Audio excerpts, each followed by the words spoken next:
Welcome to the example notes on unsymmetric bending. These notes are meant to accompany the posted notes for April 20th.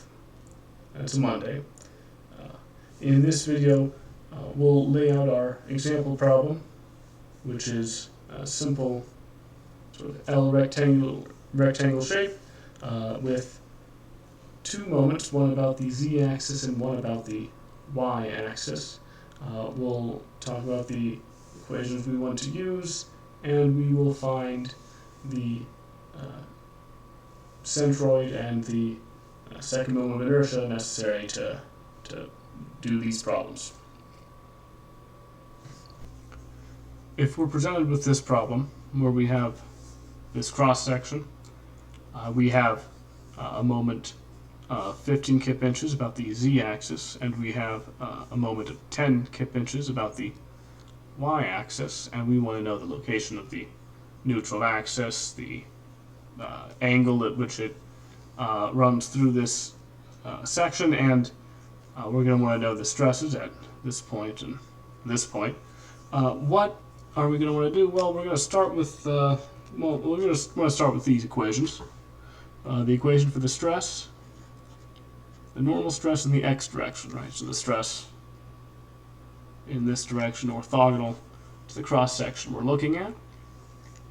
It's going to be equal to negative the moment in the z direction times our lever arm in the y direction over the second moment of inertia about the z-axis, plus the moment about the y-axis times our lever arm in the z direction divided by our second moment of inertia in the y direction. And we're also going to want to use this equation for our the angle of our neutral axis, which is the tangent of the angle formed by the neutral axis is going to be equal to the ratio of the second moments of inertia times the tangent of the angle that the resultant moment is at. Now, fortunately for us, we don't have to worry about breaking these components down, or the moment into components. It's given to us like that already. But we are going to need to determine the second moment of inertia for either of these equations. So let's get on that. In order to find the second moment of inertia, we're going to need to find the centroid of this section, which is going to be fairly easy to find. Let's do the y direction first, and let's take it from this point right here. Okay, so going from this point down here, where is the centroid of this section? I've sort of guesstimated where I think it'll be, right there. So the location of our centroid in the y direction is going to be the sum of areas times the distance from the centroid of that area to this point that we're considering, divided by the total area. And in this case, let's break this into two parts like this. Let's break right there and think about it as two blocks, one right here, 3 inches by 1 inch, one right here. That's a nice square 1 inch by 1 inch. So if we're doing that, we're going to end up with 3 square inches for this, times the distance from here in the y direction to the centroid of this, which is going to be 1.5 inches.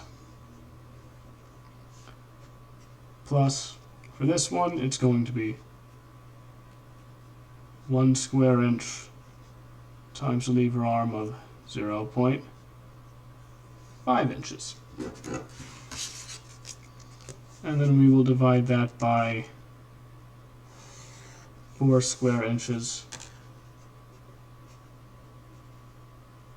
for 3 inches plus that 1 inch right there.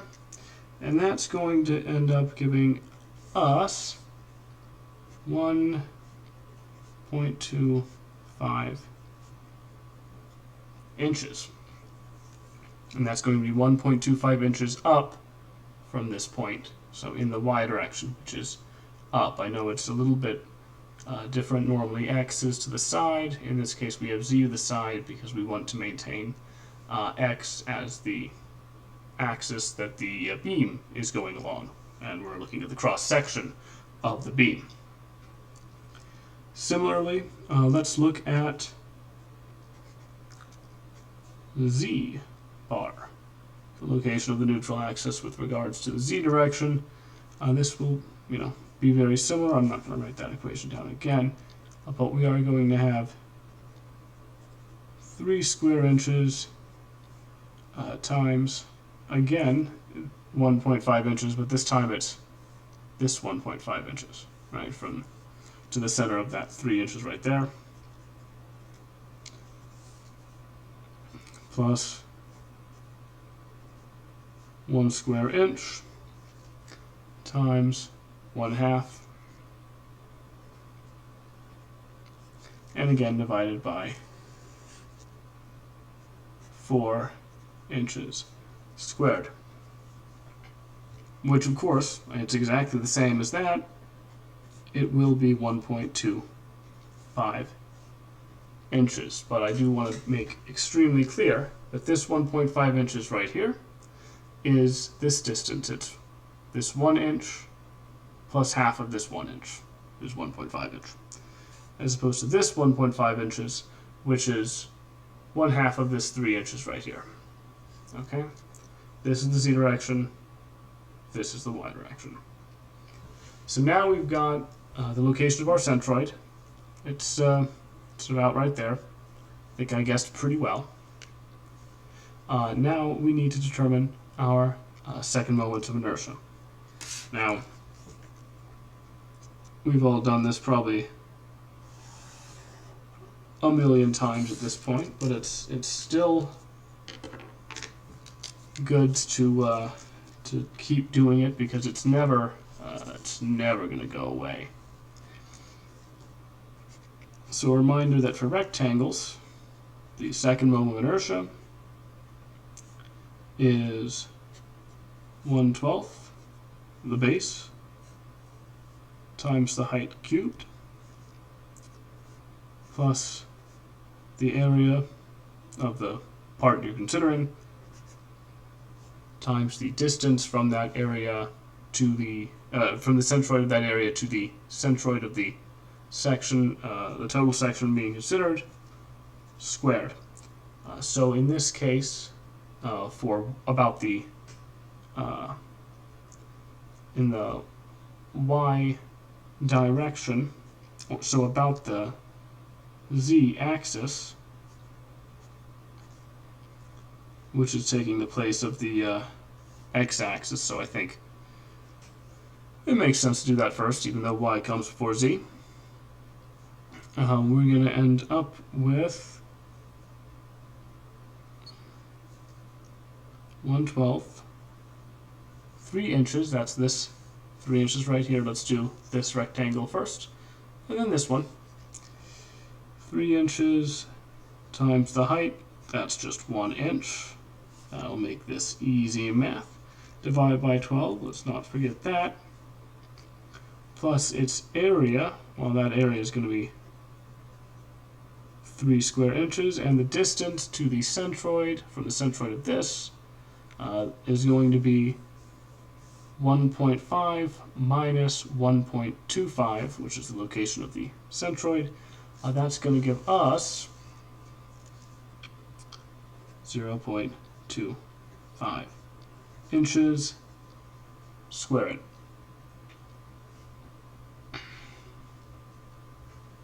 Now for this smaller portion here. There we go. This smaller portion right here. Very easy.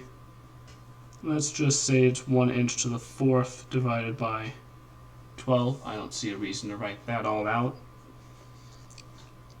Plus the area. Well, that's going to be 1 inch squared. Squared times 0.75 inches squared. So that's going to be the distance from this centroid of this small portion to the centroid of the total thing, which will be 0.5 and another 0.25. So 0.75 squared. Altogether, that's going to give us 1.083 repeating inches to the 4th. Now we'll have a very similar value for our second moment about the, well, you can't see that, our second moment about the y-axis. But of course that will be lever arms in the z direction. We'll have y is equal to, and this time it will be 1 inch times 3 inches. The 3 inches will be cubed. Divide that by 12 plus that 3 square inches times a lever arm of, again, 0.25. But it's a different 0.25. This one's in the z direction.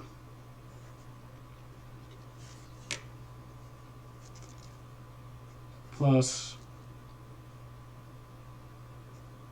1 inch, again we can just take that to the 4th because it's a nice square, and then again it will be 1 inch squared, and again we're going to run out of room, and this will be again 0.75 inches. We'll square that because that's and that will be in this case the distance in this direction, right? So it's 1.2. Well, you can't see. That will be the distance in this direction this time, from 0.5 to 1.25. And that's going to give us 3.083 repeating inches to the 4th. So now we have the second moment inertia in both directions, and we have the centroid, and we know that the neutral axis is going to pass through the centroid, so that's certainly also a thing that's worth having. Okay, now let's apply these, and we can use them in conjunction with these equations we've got to find the angles that the neutral axis is at, as well as the distribution of stress and the angle of the resultant moment.